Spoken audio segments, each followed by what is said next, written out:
When Earl Charles Spencer made the unprecedented decision of releasing this private letter about Camilla, the devastating reality hidden inside its pages completely stuns the entire UK. As the fiercely protective brother of the late Princess Diana and the grieving guardian of the Althorp estate, Charles has spent 29 years shielding his sister's memory from a ruthless press and a cold royal establishment. He was intimately familiar with the bitter palace rivalries and the silent wars waged behind closed doors. But the heavy, cream-colored envelope he just unearthed from the dusty, forgotten archives of Diana's library contained a truth too terrifying to remain buried. The unbroken wax seal bore the royal crest, and the date inked on the front marked just 3 days before the world stopped in 1997. Why is Charles Spencer releasing this specific private letter now, risking the ultimate wrath of the crown? What chilling warning about the palace did Camilla actually write in those final hours? And how does this single piece of paper completely rewrite history to stun the entire UK? The silence inside the colossal library of Althorp House was heavy, suffocating, and absolute. It was a Tuesday afternoon, and the only sound was the soft, rhythmic brushing of Earl Charles Spencer's hand against the cracked leather spines of history. Dust motes danced in the pale shafts of sunlight, piercing through the towering stained glass windows, illuminating a room that held 90,000 antique books. But today, Charles was only looking for one. He was overseeing a routine archival audit ahead of the estate's winter closure. The meticulous cataloging process usually fell to the staff, but Charles had insisted on clearing the uncatalogued overflow wing himself. This was the wing where the grieving household staff had hastily boxed up his sister's remaining personal effects in September 1997. Locking them away from a world that would not stop crying, grasping, and demanding pieces of her. Charles paused before a low mahogany shelf. His fingers hovered over a slim, faded volume. Songs of Innocence by William Blake. A sharp, agonizing wave of nostalgia hit his chest. He remembered this exact book. Diana had borrowed it from this very room during her last visit to Althorp, seeking comfort in poetry as the walls of the press and the palace closed in around her. A maid had quietly returned it to the shelves weeks after the Paris crash, slipping it into the wrong section where it had remained entirely untouched for nearly 3 decades. Charles carefully pulled the book from the shelf. The binding let out a dry, fragile creak. He opened the cover, expecting to see Diana's familiar, elegant marginalia. Instead, something else gave way.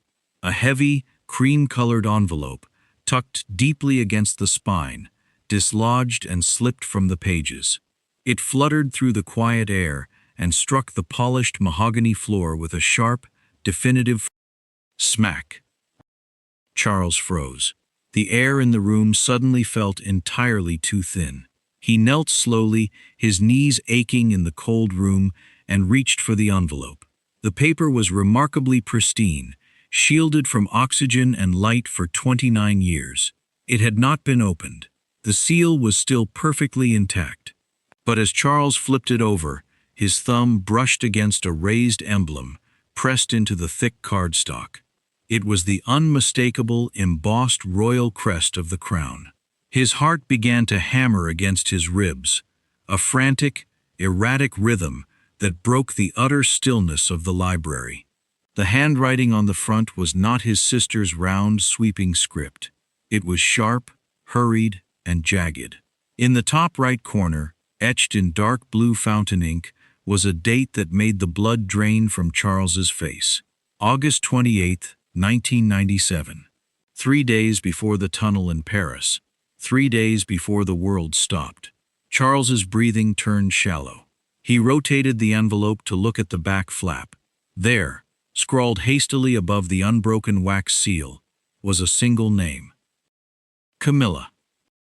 Charles stared at the ink, the vast wealth of the 13,000-acre Althorp estate suddenly feeling like a gilded cage.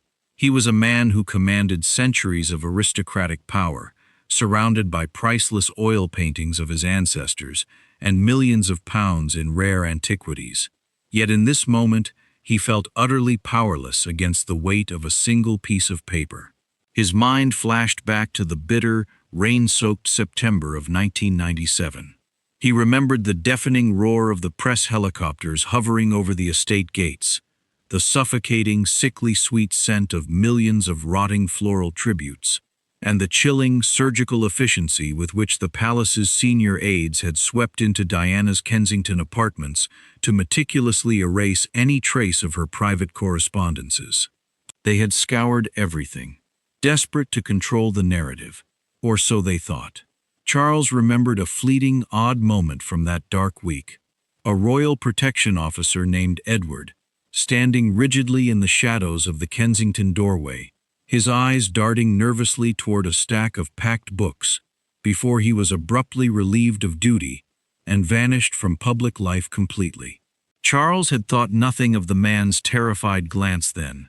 Now, staring at the royal seal hidden within the pages of a forgotten poem, the memory clicked into place with the precision of a loaded revolver.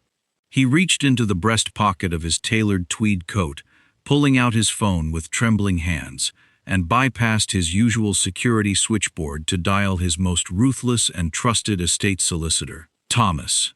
Thomas," Charles breathed, his voice echoing slightly against the vaulted stone ceilings. "I am in the overflow wing." A long pause hung on the encrypted line. "Charles, you shouldn't be down there. We have the archivist team for the audit. The palace is already breathing down our necks about the upcoming Jubilee PR. It's not a good time to go digging in the dark." "I found something," Charles interrupted, the polished, aristocratic composure stripping entirely away from his tone, leaving only raw adrenaline.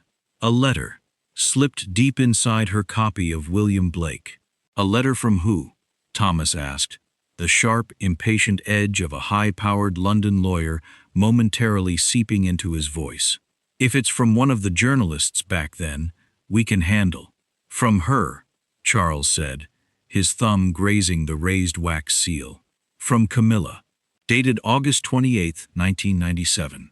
The silence on the phone was absolute, thick enough to choke on.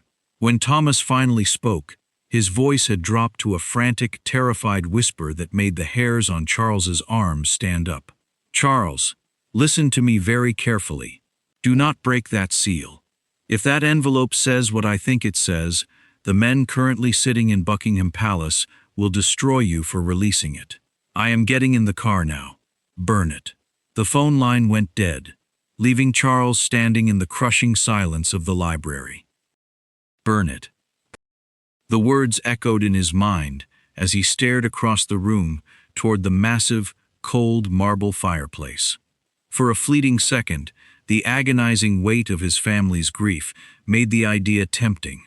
Just strike a match, let the paper turn to ash, and protect the fragile peace he had spent decades rebuilding at Althorpe. He took a step toward the hearth, the heel of his Italian leather shoe echoing sharply. But before he could take another, his phone vibrated again in his palm. It wasn't Thomas. The screen displayed a restricted, unlisted number, glowing ominously in the dim, dusty light. Charles's thumb hovered over the glass. Very few people possessed this direct line, and even fewer would dare to call it unannounced. He brought the receiver to his ear, remaining dead silent, letting the caller speak first. "Good afternoon, Lord Spencer," a voice purred through the speaker. It was a perfectly modulated, aristocratic tone, dripping with the terrifying, polite menace unique to Buckingham Palace's senior fixers. "We understand you've been conducting a rather thorough audit of the late princess's library this afternoon." A block of ice settled in Charles's stomach. He looked up, his eyes scanning the vaulted ceiling, the shadows between the towering bookshelves, and finally locking onto the discreet, blinking red light of the motion sensor nestled in the corner cornice. His mind violently snapped back to the spring of 1998. Under the guise of protecting Diana's Island Memorial from obsessive trespassers, the Crown had insisted on financing and installing a multi-million-pound, military-grade security grid across the entire estate. Charles had allowed it, believing it to be a rare gesture of royal goodwill. Now, the sickening realization washed over him. They hadn't just been guarding the dead. They had been watching the living, waiting for a mistake. "It is a private estate, Richard," Charles replied, his voice a low, dangerous rumble that betrayed none of his internal panic. "My staff's activities are not subject to royal oversight." "Of course not, Charles," the aide replied smoothly, the false warmth never wavering. "But Her Majesty's Jubilee is fast approaching. The world is watching. We simply want to ensure no misplaced historical items complicate the celebration of Queen Camilla's steadfast legacy.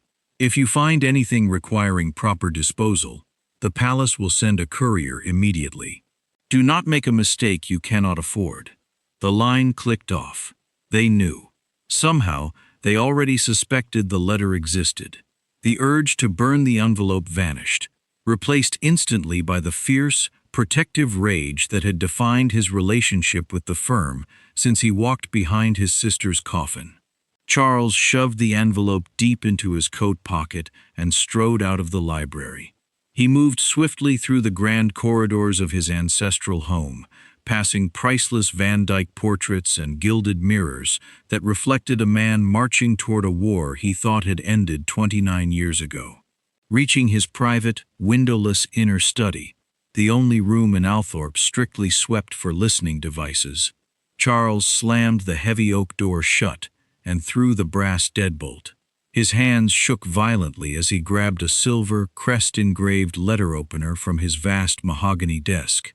Taking a deep breath, he slid the blade beneath the old wax seal. It snapped with a sharp crack that sounded like a gunshot in the quiet room. He pulled out 2 pages of thick, heavy cardstock. He expected venom. He expected a gloating victory lap from the woman who had ultimately taken the throne. But as his eyes scanned the jagged, hurried ink, the furious heat in his chest evaporated into pure, paralyzing horror. The letter slipped from his trembling fingers, drifting slowly to the floor, leaving Charles staring at the blank wall as the true, horrifying reality of his sister's final days finally clicked into place. The pages lay on the ornate Persian rug, the jagged blue ink searing into Charles's mind. The contents of the letter did not contain the venomous gloating of a jealous rival, but a desperate, frantic warning that shattered every established narrative of the past 3 decades. Charles did not pick the pages up immediately. Instead, he collapsed into his high-backed leather armchair, the crushing reality of the situation rendering his immense wealth and ancestral power utterly useless. He closed his eyes, and a vivid, suffocating memory pulled him violently back to the blinding flashbulbs of September 1997. He remembered the vultures of the British press, the very same institutions that had relentlessly hunted his sister into a concrete pillar in Paris, now donning black ties and whispering false sympathies on national television. He had sworn a blood oath over her island grave that the Spencers would never again be at the mercy of that media machine. If he handed this letter to the BBC, or the established tabloids, the palace's grey men would intercept it, spin it into a forgery, and bury it forever. To protect the crown, he needed an unfiltered, unstoppable line to the world. Moving with sudden, frantic energy, Charles approached a vintage mechanical wall safe hidden behind a towering oil portrait of the first Earl Spencer. Bypassing his compromised, palace-monitored smartphone, he retrieved a prepaid, untraceable satellite device kept strictly for off-grid estate security. Within 10 minutes, he had wired a massive, non-refundable sum to a fiercely independent, highly discreet documentary crew based out of Berlin, instructing them to arrive at the Althorpe gates by midnight under the strict guise of filming an architectural preservation tour. As he finalized the encrypted arrangements, The narrative of the past reassembled itself in his mind with horrifying precision. He thought again of Edward, the royal protection officer who had vanished in the days after the crash. It suddenly made terrifying sense. Edward hadn't been quietly dismissed for incompetence. He had been erased because he was the leak. He had been the one to warn Camilla about the chilling shift in security protocols surrounding the Paris trip. And Camilla, in a fleeting, terrifying moment of clarity, had tried to warn Diana. Night fell over the 13,000-acre estate, heavy and starless. The agonizing weight was abruptly shattered by the aggressive, heavy crunch of reinforced tires on the driveway gravel. Charles stood by the study window, watching a solitary, armored black Range Rover slide to a halt in the courtyard below. The heavy door swung open, and out stepped a man visibly burdened by the immense, crushing weight of his future crown, Prince William. The frantic pacing of the evening ground to a halt as the heir to the throne was escorted into the windowless study. William looked remarkably exhausted, the gold signet ring on his finger catching the dim desk lamp as he tightly gripped the back of a leather chair. His eyes, so painfully reminiscent of his mother's, held a volatile mixture of deep grief and simmering, protective anger. "Uncle Charles." William's voice was a low, strained whisper, carrying the desperate plea of a man caught impossibly between his bloodline and his duty to the monarchy. "I know what you found. Let the past stay buried. She is the queen now. Releasing this will tear the entire family apart." Charles did not argue. He simply reached down, retrieved the 2 pages of heavy cardstock, and slid them across the polished mahogany desk. "Read it, William," Charles commanded, his voice vibrating with a terrifying, absolute certainty. "Because it is not going to tear the family apart. It is going to rewrite history." William slowly lowered his eyes to the hurried ink. As his gaze swept across the first few lines, the color completely drained from his face, his knuckles turning stark white as his hands began to shake violently at the horrifying realization of who had actually tried to save his mother's life. William stood frozen, his eyes locked on the jagged blue script. The grandfather clock in the corner of the study ticked with agonizing slowness, each second hammering against the crushing silence. The future King of England did not shout. He did not issue a royal command or threaten his uncle with the vast power of the crown. Instead, a profound, devastating grief washed over his features, stripping away the hardened, polished armor he had worn since he was a 15-year-old boy walking behind a gun carriage. He gently placed the letter back onto the mahogany desk, his fingers lingering on the paper for a fraction of a second, as if touching a ghost. Without uttering a single word, William turned and walked out of the study, leaving Althorpe House and disappearing into the starless Northamptonshire night. Charles watched the taillights of the armored Range Rover vanish down the long gravel drive. He knew the absolute silence from his nephew was not a surrender. It was a man paralyzed by a truth that fundamentally broke his understanding of his own family's survival. But there was no time for Charles to process William's heartbreak. The heavy iron gates of the estate hummed open, and an unmarked, heavily modified Mercedes Sprinter van slipped through the perimeter. The palace's multi-million-pound surveillance grid, heavily monitored by Richard and the royal fixers, registered nothing suspicious. Charles had spent the late afternoon intentionally flooding the estate with local contractors, roofers, groundskeepers, and preservationists, creating a chaotic logistical smokescreen under the guise of urgent winter preparations. The Berlin documentary crew, dressed in worn canvas jackets and carrying equipment cases cleverly branded with architectural restoration logos, seamlessly blended into the estate's authorized night shift operations. The crew moved with terrifying, silent efficiency. They did not ask for autographs or offer condolences.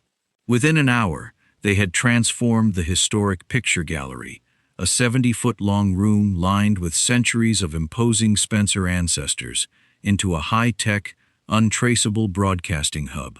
Thick black cables snaked across priceless antique Persian rugs, connecting to a military-grade encrypted satellite uplink that bypassed the United Kingdom's domestic internet grid entirely.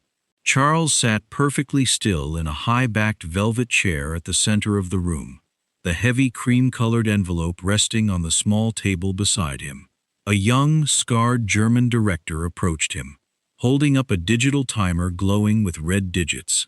"We have mirrored the feed across 70 offshore servers, Lord Spencer," he whispered, his voice tight with adrenaline. "The moment we go live, the independent networks will instantly pull the signal. Buckingham Palace will not be able to geo-block, throttle, or sever the broadcast for at least 12 minutes. But once you start speaking, there is no stopping it." Charles looked down at the royal seal.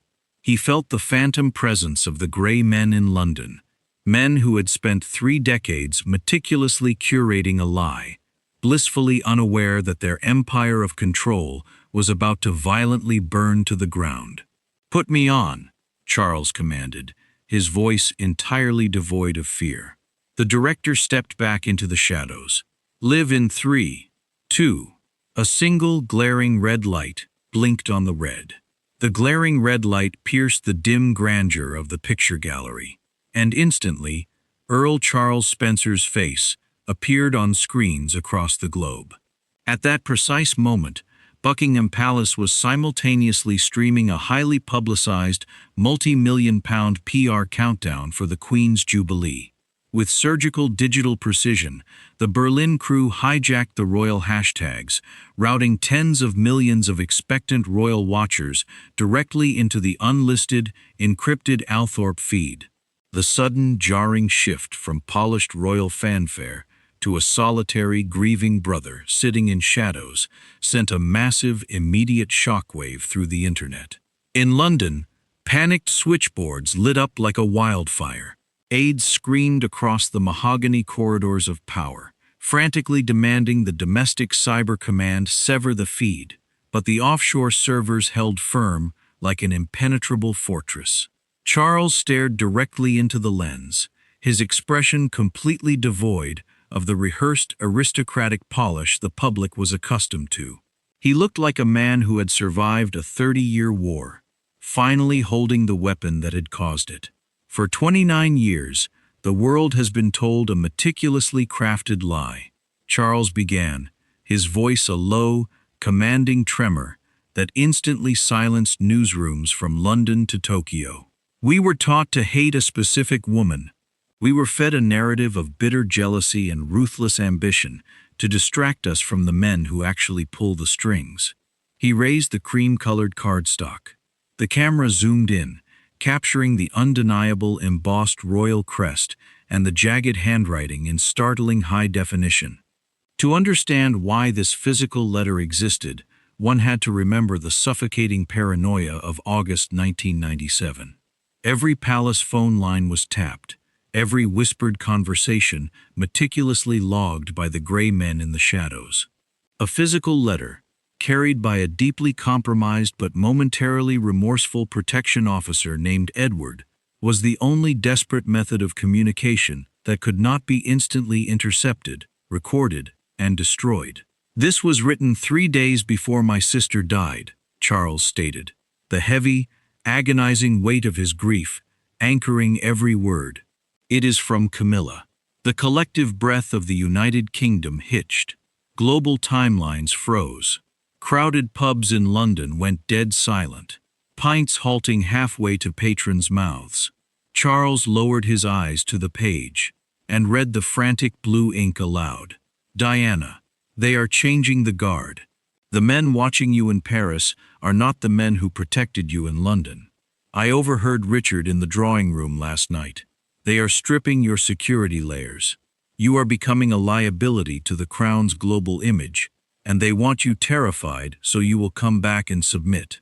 Charles paused, his throat tightening as the sheer, desperate terror of the warning filled the historic room. "We have hated each other for years, but we are both just vessels to these men. They do not protect us. We are expendable. Please, Change your drivers. Trust no one paid by the firm. C. The words hung in the air, echoing off the priceless oil paintings.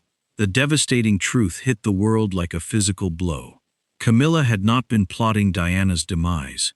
In those terrifying final hours, she had risked everything to try and save her. The red light on the center camera blinked twice and died. The encrypted broadcast severed, plunging the picture gallery back into a profound, ringing silence.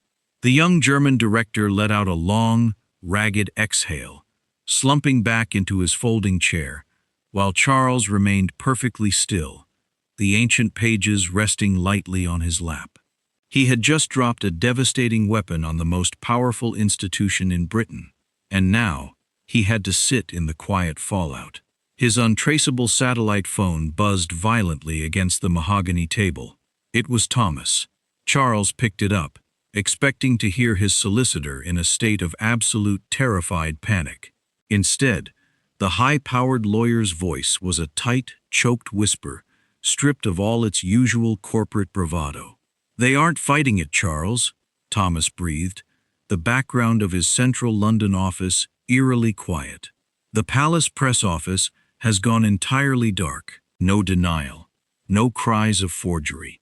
They are completely paralyzed." To understand why the Crown could not simply dismiss the letter as a clever Spencer fabrication, one only had to look at the meticulous, paranoid machinery of the palace itself. Every official royal crest, stamped in the late 90s, was micro-watermarked with a specific chemical dye known only to the royal archivist and the MI5 forgery division. A closely guarded security detail Diana had discovered during her bitter divorce negotiations, and explicitly warned Charles about. The global news network's instant digital magnification of the broadcast had already caught the faint, iridescent security fibers woven into the wax seal. Furthermore, the explicit naming of Richard, the very same senior fixer who had threatened Charles on the phone hours earlier, and who had remained comfortably in the shadows for decades, orchestrating the current jubilee, was a fatal detail no outsider could possibly invent. Charles ended the call and walked slowly toward the towering windows of the gallery, looking out over the sprawling, moonlit lawns of the estate. The fierce adrenaline that had fueled him for the past 24 hours rapidly evaporated, leaving behind a crushing, hollow ache. Across the country, a monumental psychological tectonic shift was taking place.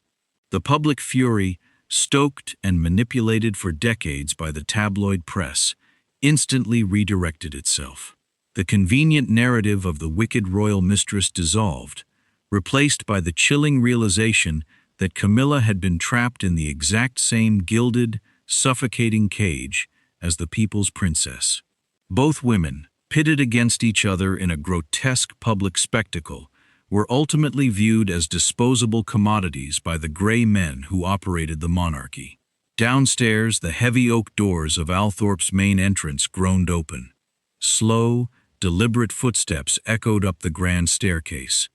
Charles turned, bracing himself for the arrival of the authorities or the palace's private security forces. Instead, the heavy gallery doors parted to reveal the one man Charles did not expect to return.